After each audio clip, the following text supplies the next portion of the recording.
Hau Carmen da, 55 urte dauzka. Egunero bere Facebook eta Gmail kontuak begiratzen ditu.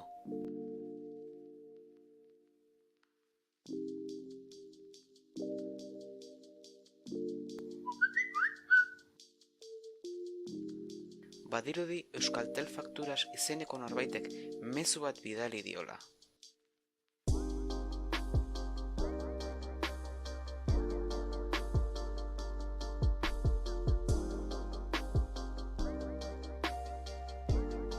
Eta faktura ikusteko saioa dago hasi beharra.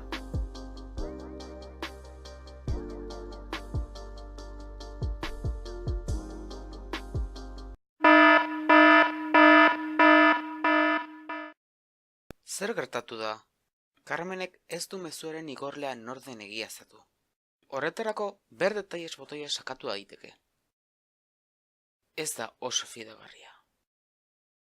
Gainera, data hori ez da gaurkoa, dagoeneko 2019 da. Web horri hau zure datuak lapurtzeko dago diseinatuta. Oso susmagarria da email susmagarri baten ondoren zure erabiltzaile eta pasahitza eskatzea.